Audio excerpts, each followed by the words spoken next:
Yoga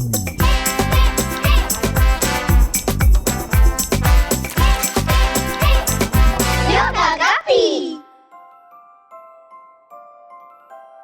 Hello and welcome to Yoga Guppy. I am Rashmi. Welcome to our Christmas special podcast. Before we begin, I hope that you have checked out our channel on YouTube. It's called Yoga Guppy.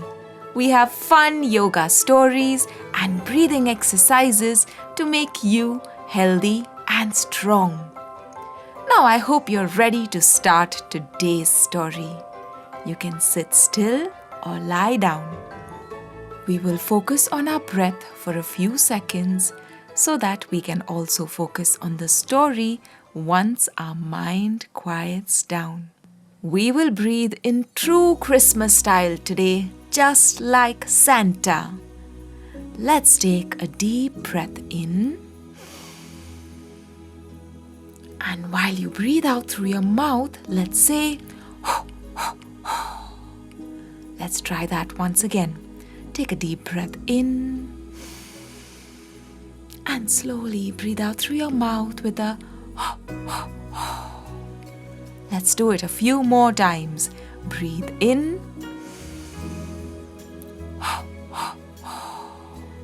Breathe in.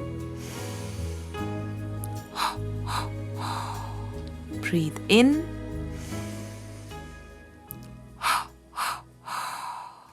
Good job! Looks like we are ready to start today's Christmas special story. Do you know anything about alpacas? Alpacas have soft wool on their bodies just like sheep do. They have long legs and a long neck and large pointed ears.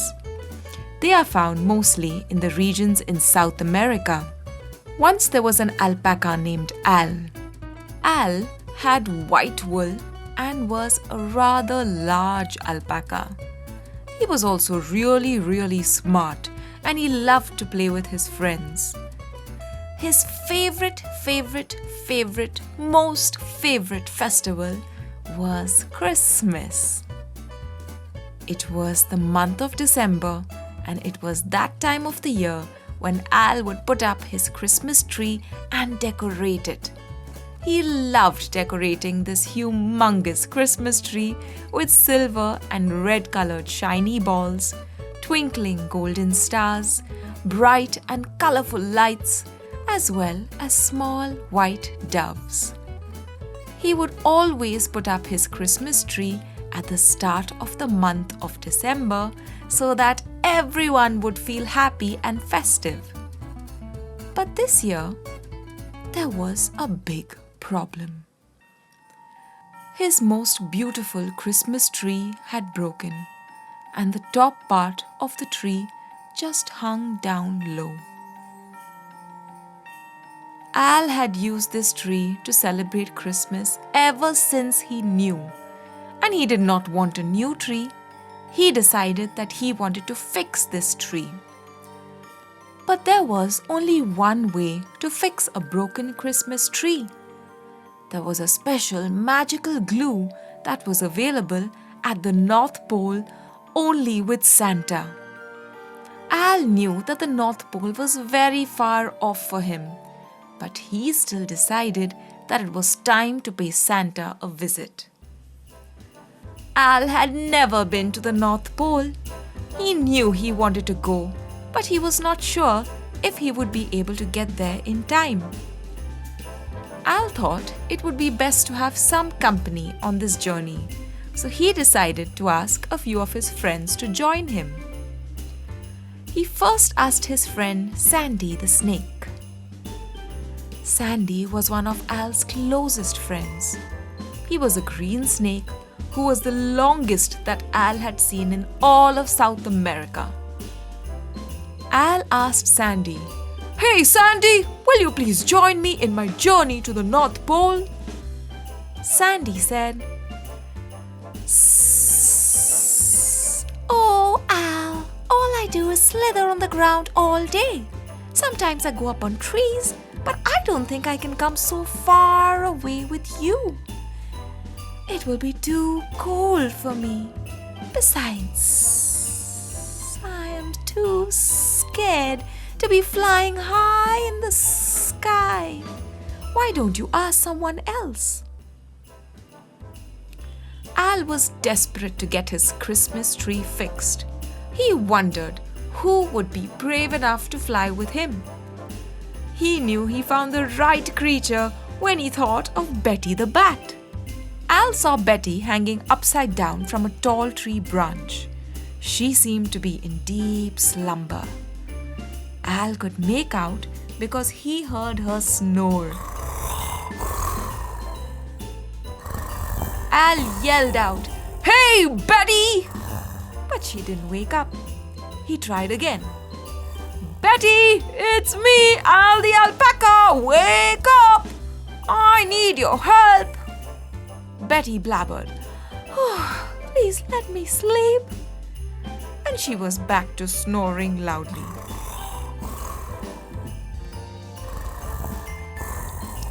Al decided that he would go all by himself to the North Pole.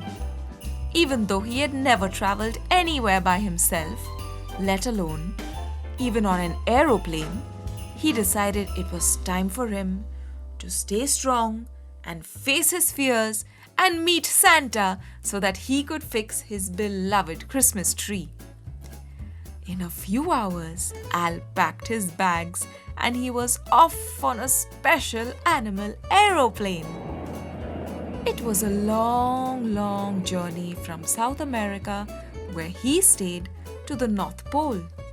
But he was so happy that he was finally at Santa's home. When he got out of the aircraft, he was surprised with how much snow there was all around him. He had never seen so much snow in his life. He touched the soft snow and was amazed at how it felt like cotton candy. He then took a bus to reach Santa's village. Once he got there, he saw so many reindeer together. They were all decorated and ready to take off on the sleigh. But he sensed that there was a problem. Santa was nowhere to be seen, and everyone seemed to be searching for Santa. The reindeer waited impatiently. Al joined the search party and looked everywhere for Santa. They looked in the elves' gift factory, where all the gifts for children around the world were made. They searched inside Santa's home, but he was nowhere to be found. Finally, Al found Santa sitting all alone in his office with his head in his hands. Al said, "Hey, Santa! I'm Al the Alpaca and everyone is searching for you." Santa lifted his head up and Al noticed that his beard was missing. He said, "Oh no, Santa! What happened to your beard?" Santa told Al, "Oh, Al, I was busy packing gifts and getting ready for Christmas. I leaned in to get some gift wrapping paper and I didn't realize when my beard touched the candle and it caught fire.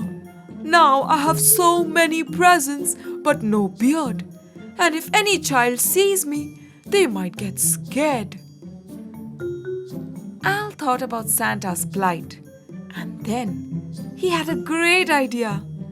"Oh, Santa, I know what we can do.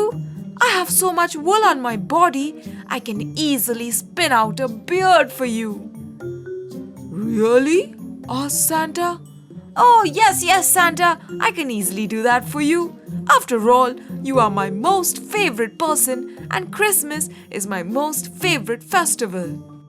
Al started to spin and take out his wool, and in a few minutes, he gathered enough to make a beard for Santa. Santa got his beard back and he was very thankful to Al the Alpaca.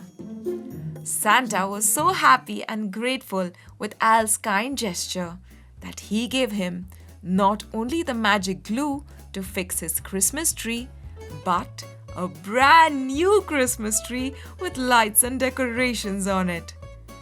Al was happy that he found the courage to go all the way to the North Pole and that he could be of some help to Santa and millions of children around the world. Al went back home with a bag full of gifts for all his friends from Santa, a large Christmas tree, a magic glue to fix his broken Christmas tree, and lots of amazing memories from his trip. I hope that you enjoyed the story of Al the Alpaca, and I also hope that you always find a way to spread love and happiness with everyone around you. Merry Christmas, everyone!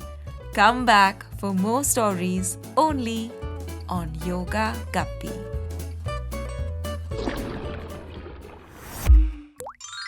Yoga Guppy!